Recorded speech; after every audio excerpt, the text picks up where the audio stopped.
Hi friends, welcome to our channel Achiever Classes. If you really like my videos, then please like and then watch because of my motivation. This is only source कि आप मुझे motivate कर सकते हो like they करके, ठीक है ना। लाइक एंड सब्सक्राइब करके आप मुझे मोटिवेट करोगे, देन मैं आपके लिए वीडियो बना पाऊंगा। This is second lecture of kinematics और describing motion for class 9th। कल के क्लास का थोड़ा रिकैप कर लेते हैं हम लोग। The branch of physics which deals the effect of forces on body is called mechanics। And mechanics को हमने दो पार्ट में डिवाइड किया, स्टैटिक्स एंड डायनामिक्स। स्टैटिक्स क्या होती है? It deals with bodies at rest under the action of forces. And dynamics क्या होती है?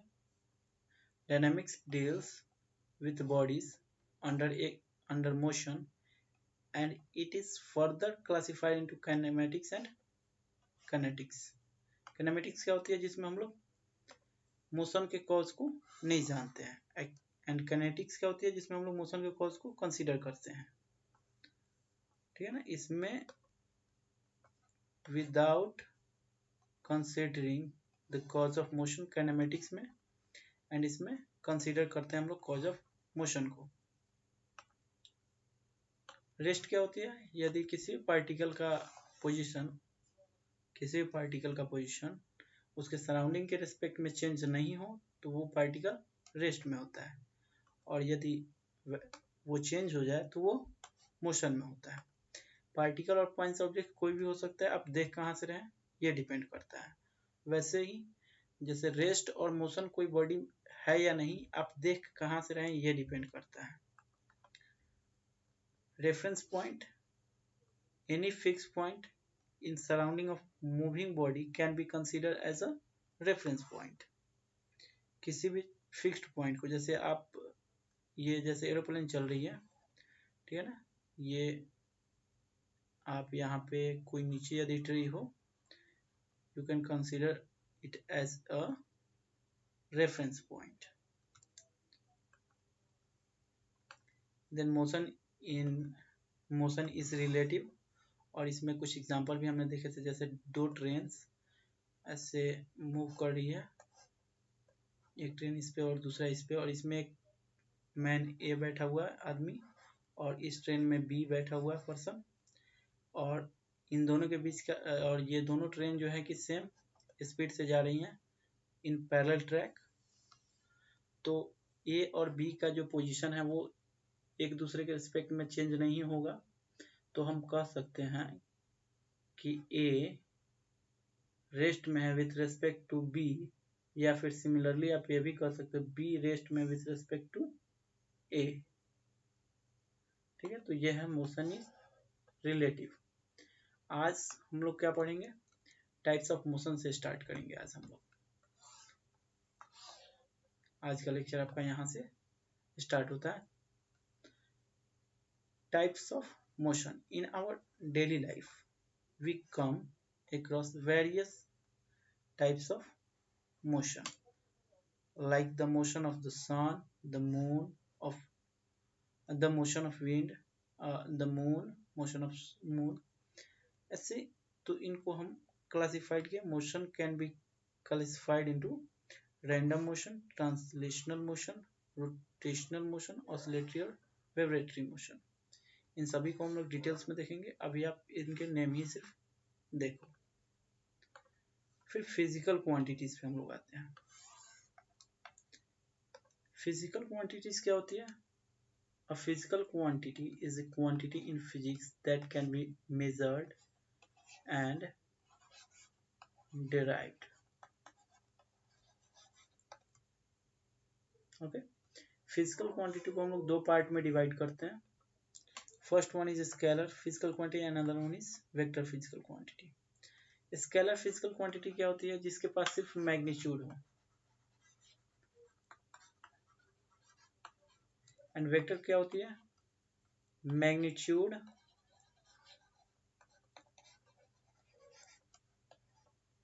plus direction and follow triangle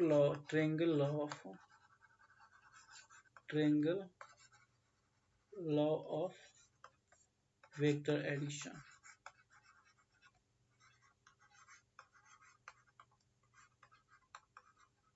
आप सिर्फ इतना समझो, अभी इसको आप राइट कर लेना, ठीक है ना। स्केलर क्वांटिटीज उन्हें बोलते हैं जो सिर्फ मैग्नीट्यूड पे डिपेंड होती है, और वेक्टर उन्हें बोलते हैं हम लोग जो जिनके पास मैग्नीट्यूड भी हो, डायरेक्शन भी हो, और वो triangle law of vector addition को भी फॉलो करें, ठीक है।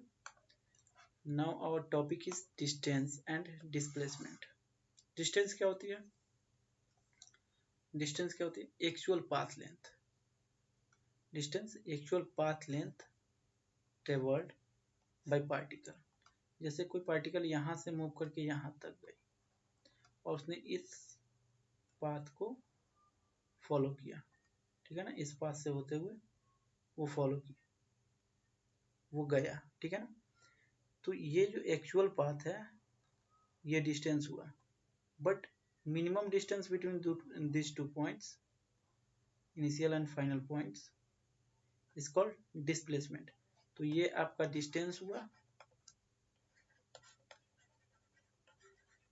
एंड ये हुआ आपका डिस्प्लेसमेंट। डिस्प्लेसमेंट स्केलर क्वांटिटी होती है, स्केलर क्वांटिटी, जबकि आपका ये जो डिस्प्लेसमेंट है वो वेक्टर क्वांटिटी होती है। यानी distance scalar quantity and displacement vector quantity होती है।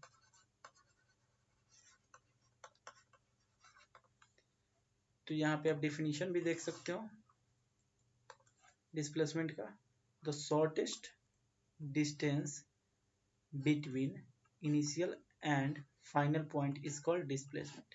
या फिर the minimum distance between initial and final point, या फिर the straight line between initial and final point is called displacement. आप कोई भी डिफिनीशन ले सकते हो। थर्ड पॉइंट क्या है? Distance always increases with time but displacement में इंक्रीज और डिक्रीज। अब ये कैसे होगा यार, इसको हम लोग समझते हैं। पहले आप ये समझो, यदि ये ओरिजिन हो, इसको ओरिजिन मानो, मूल बिंदु ओरिजिन, यानी यहाँ पे आप खड़े हो, तो यदि इधर गए तो पॉजिटिव आप डिस्टेंस कवर करोगे, एंड इधर गए तो आप निगेटिव डिस्टेंस कवर करोगे। यानी आपके लिए ये निगेटिव डायरेक्शन है एंड ये पॉजिटिव डायरेक्शन है, ठीक है।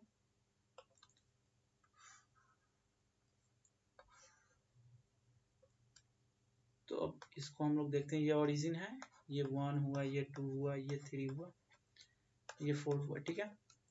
ये -1 हुआ, ये -2 हुआ एंड ये -3 हुआ।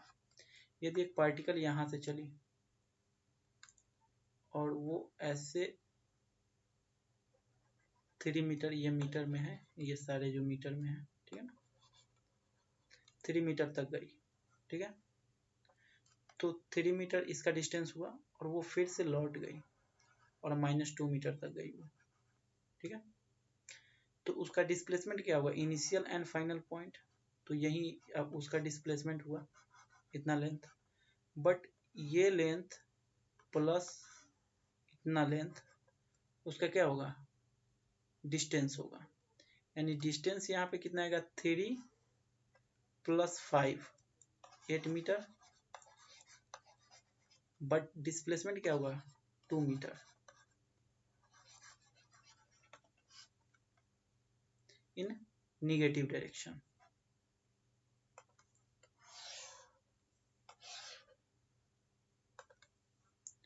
डिस्प्लेसमेंट वो कभी भी डिस्टेंस के इक्वल होगा या फिर उससे छोटा होगा। जैसे आप एग्जांपल देख लो, एक पार्टिकल यहाँ से मूव करना स्टार्ट हुआ और वो इस पाथ को ट्रेवल किया, और वो यहाँ तक गया। तो मिनिमम डिस्टेंस क्या होता है, यदि वो सीधी गई होती तो डिस्टेंस के इक्वल डिस्प्लेसमेंट होता, बट वो थोड़ा सा ट्रेजेक्ट्री उसने मेंटेन करी है, थोड़ा मुड़ाव की है, यहाँ पे यहाँ पे यहाँ पे ऐसे पकड़ के गई है। तो इतना डिस्टेंस उसने, इतना पास उसने एक्स्ट्रा कवर किया, ये सारा इतना, फिर इतना, फिर इतना, ये इतना पाथ उसने एक्स्ट्रा कवर किया। तो इस ये जो पाथ हुई ये सभी ऐड होंगी आपको डिस्टेंस में, बट ये मिनिमम डिस्टेंस होगी इनिशियल एंड फाइनल पॉइंट, वही डिस्प्लेसमेंट होगी। तो यदि वो सीधी जाती तो डिस्प्लेसमेंट और डिस्टेंस इक्वल होती, यदि वो थोड़ी भी बेंडिंग हुई उस पाथ में तो डिस्प्लेसमेंट छोटा हो गया। सो हम लोग ये बोल सकते हैं कि जो डिस्प्लेसमेंट है वो कभी भी डिस्टेंस के इक्वल होगी या फिर उससे छोटा होगी, ठीक है ना। डिस्टेंस में इंक्रीज और डिक्रीज, बट डिस्प्लेसमेंट क्या है, वो टाइम के साथ वो टाइम के साथ ऑलवेज इंक्रीज ही करेगी। यदि टाइम बढ़ता है या तो वो कांस्टेंट रहेगी या फिर वो इंक्रीज करेगी। बट डिस्प्लेसमेंट क्या हो सकती है, इंक्रीज भी हो सकती है, और यहाँ से यदि पार्टिकल ऐसे करके मुड़ गया तो ये डिक्रीज भी कर सकती है। जैसे यहाँ पे ज़्यादा होगा बट यहाँ पे कम होगा। तो ये हुआ आपका डिस्टेंस और डिस्प्लेसमेंट का कॉन्सेप्ट। कुछ एग्जांपल्स हम लोग देखते हैं इसके रिगार्डिंग। जैसे first example, a horse is टायर्ड to a rope of length 5 meter and the other end of the rope is tied to pole. Find the displacement and the distance traveled by horse in the following cases. First क्या है, when the make half revolution along a circular path, when it makes one full revolution along a circular path, and when it makes 3/4 revolution along a circular path. तो first question रहा आपका ये, when half revolution हो, then when it makes half revolution along circular path। तो यहाँ से मानो कि आपने वो हॉर्स यहाँ से जो है कि चलना स्टार्ट किया और यहाँ पे वो बंधा हुआ है, जैसा कि आपके क्वेश्चन में दिया हुआ है कि यहाँ पे बंधा है और उसने हाफ रेवोल्यूशन कवर करी ऐसे। तो यहाँ पे हॉर्स था और ये 5 मीटर है आपका। तो यहाँ से इतना क्या होगा, सर्कमफेरेंस ऑफ सेमी सर्कल क्या होता है, पाई आर। तो पाई का वैल्यू कितना होता है 3.14 एंड आर क्या है 5 मीटर। अब इसको मल्टीप्लाई करोगे तो कितना आएगा 0.715 यानी 15.7 मीटर इसका लेंथ हुआ।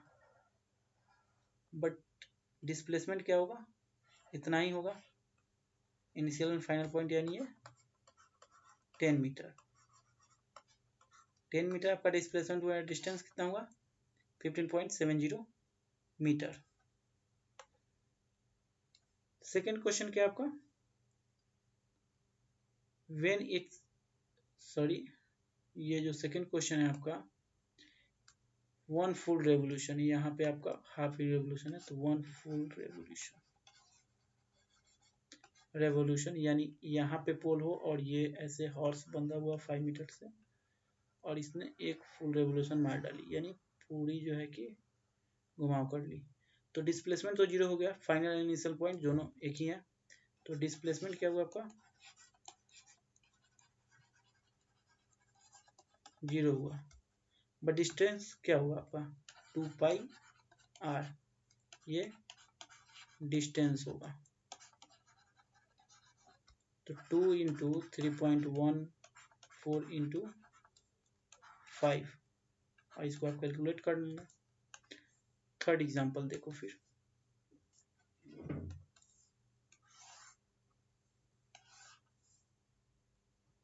थर्ड एग्जांपल क्या है, when it makes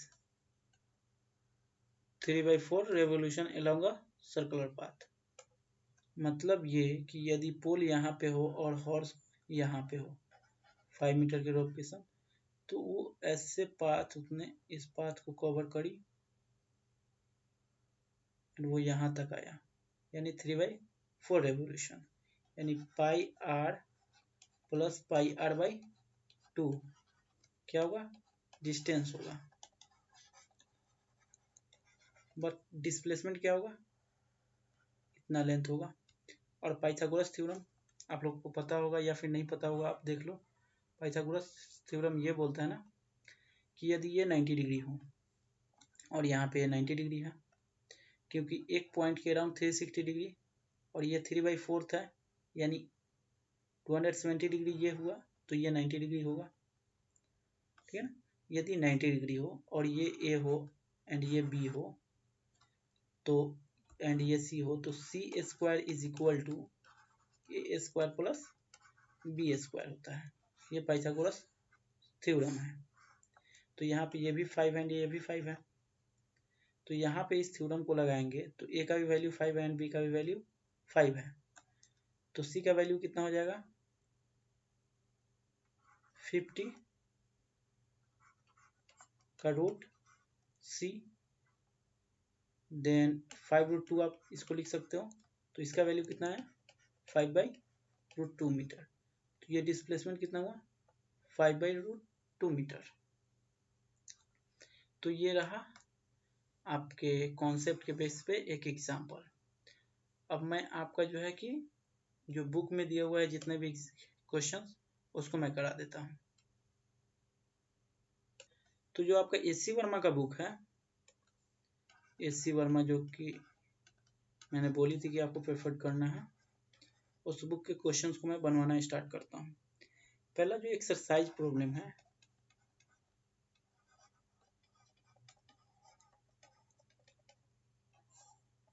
उसका ए पार्ट है ऑब्जेक्टिव टाइप, ऑब्जेक्टिव क्वेश्चंस, और ए पार्ट के 1 में आपके पास इतना कॉन्सेप्ट नहीं है कि आप एक भी क्वेश्चन कर पाओ, एक भी क्वेश्चन को आप सॉल्व कर पाओ। तो सेकेंड पार्ट में हम लोग चलते हैं, make the statement true and और फॉल्स। उस पार्ट में हम लोग चलते हैं और उसके काबिल हैं हम लोग, उसमें कुछ क्वेश्चन कर सकते हैं। तो सेकेंड नंबर ए का ही सेकेंड नंबर क्वेश्चन क्या बोल रहा है, फर्स्ट नंबर इसका, if A moves with respect to B, then B moves with respect to A, तो क्या होगा, ट्रू होगा। यदि A B के रेस्पेक्ट में मूव कर रही है, तो यदि A को हम स्टॉप कर ले तो B भी क्या करेगी, मूव करने लगेगी A के रेस्पेक्ट में, तो ये क्या है, ट्रू है। जैसे मैंने पैरेलल ट्रैक पे ट्रेन को चला करके दिखाया था आपको, उसका एग्जांपल। सेकेंड नंबर क्या बोल रहा है आपका, scalar quantity can be added according to the rule of arithmetics. ये मैंने आपको बताया, बट ये आपको पता होना चाहिए कि स्केलर क्वांटिटीज जो होती हैं वो अर्थमेटिक के रूल यानी 2 + 2 = 4 लिखा जा सकता है, ठीक है।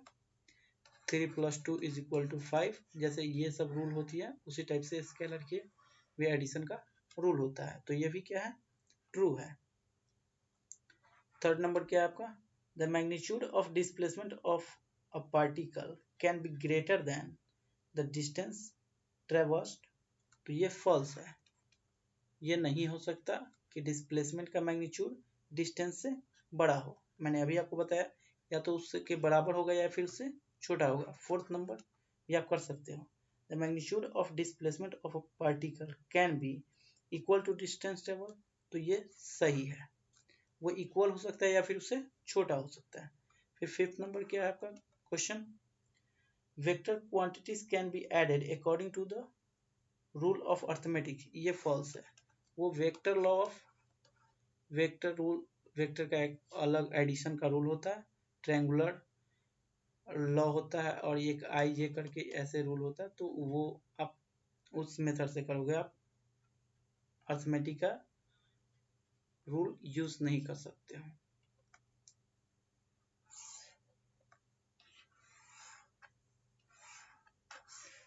फिर हम लोग नेक्स्ट पार्ट में चलते हैं इसी के ए यानी ऑब्जेक्टिव क्वेश्चंस का ही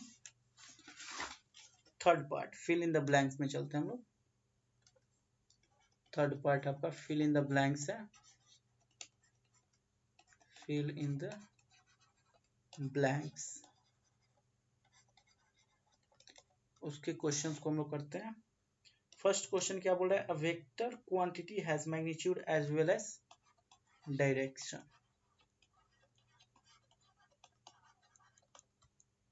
second number, distance is a scalar quantity, ये सब मैं आपको बताया हूँ। Third number, displacement is a vector quantity. Fourth number आपका क्या है, kilometre hour square is unit of acceleration.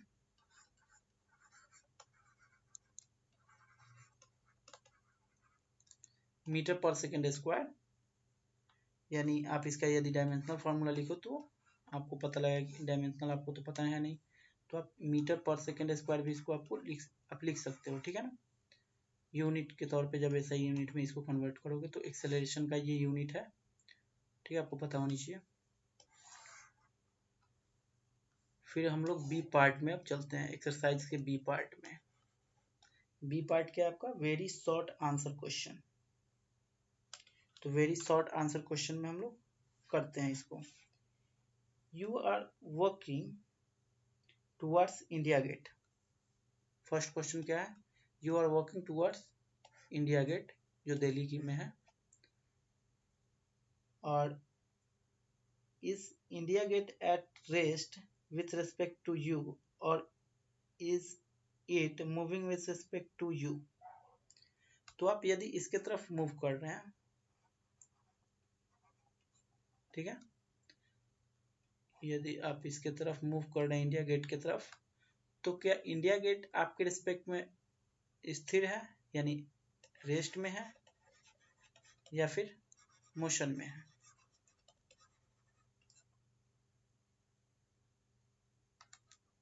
तो यदि मैं इधर मूव कर रहा हूं, ठीक है ना, तो मैं तो मूव कर रहा हूं और ये क्या है उस समय रेस्ट में है। But if I am considering कि मैं रेस्ट में हूं, इंडिया गेट क्या कर रहा है, मूव कर रहा है। यदि हम दोनों सिर्फ देखें तो मेरे रिस्पेक्ट में क्या कर रहा है, इंडिया गेट मूव कर रही है। सेकेंड नंबर एग्जांपल देखते हैं हम लोग। Which of the following are scalar quantities, इनमें से कौन सा स्केलर क्वांटिटीज है। मास स्केलर क्वांटिटी है A number, B scalar quantity नहीं है, सी स्केलर क्वांटिटी है, एंड डी स्केलर क्वांटिटी नहीं है। तो दो स्केलर क्वांटिटीज हुई आपके सेकेंड नंबर में। थर्ड नंबर क्या बोल रहा है आपको, here are certain position of a particle which can move in a horizontal plane. Two of them denotes identical position. Identify these two positions. तो 5 metre 30 degree north of east. पहले हम लोग इस डायग्राम को बनाते हैं।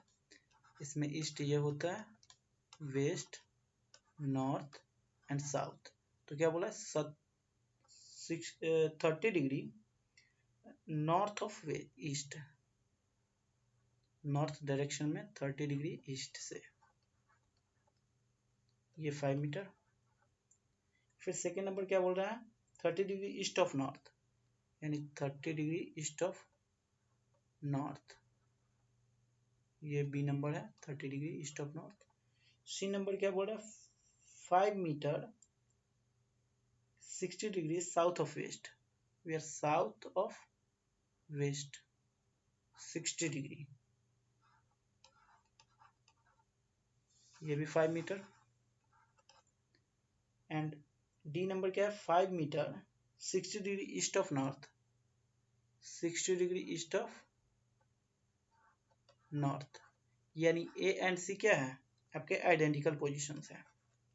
ए and C are identical position, denoting identical position. 4 number क्या बोल रहा है आपका क्वेश्चन?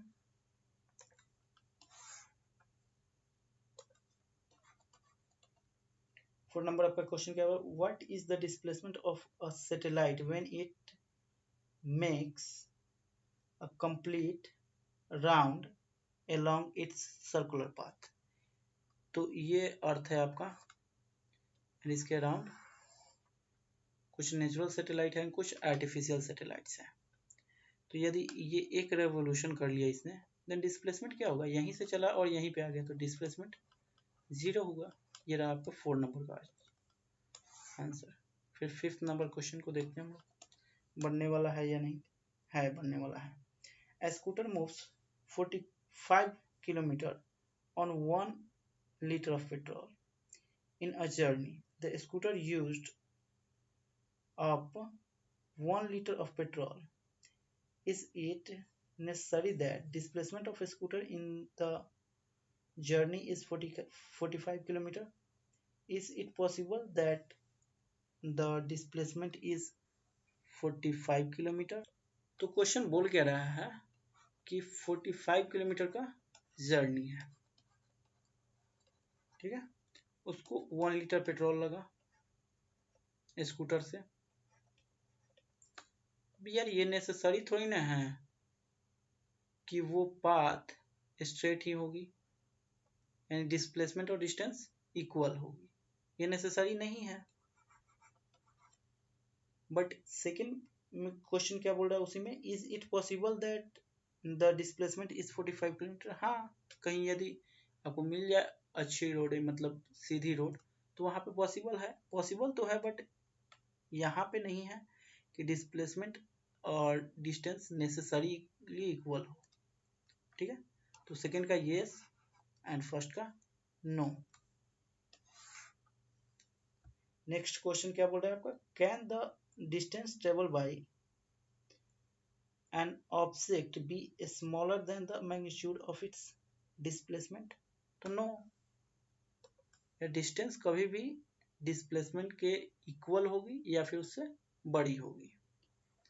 6 नंबर का आपका आंसर नो हो जाएगा। 7th नंबर देखते हैं, in what condition is the distance covered equal to the magnitude of displacement of a particle if particle is moving on a straight line or in one direction? Straight line में move करे और सिर्फ एक ही direction में move करे, या तो positive या फिर नेगेटिव, देन डिस्टेंस और डिस्प्लेसमेंट दोनों सेम होगी। तो बी नंबर तक ही आज रहने देते हैं, बी नंबर के क्वेश्चन तक ही रहने देते हैं। नेक्स्ट जो भी क्वेश्चन बची हुई है उसको मैं आगे के जो भी लेक्चर्स आएंगे उनमें करा दूंगा। शॉर्ट आंसर क्वेश्चन में लॉन्ग आंसर क्वेश्चन है एंड न्यूमेरिकल्स हैं कुछ, उनको मैं करा दूंगा नेक्स्ट लेक्चर में। थैंक्स फॉर वॉचिंग, एंड आपको यदि वीडियो अच्छा लगा तो लाइक ज़रूर कर लीजिएगा, फ्रेंड के साथ शेयर कीजिए, एंड फर्स्ट टाइम चैनल पे हो तो सब्सक्राइब कीजिए। बट यदि आपको अच्छा लगा तो लाइक ज़रूर कीजिए। Thanks for watching.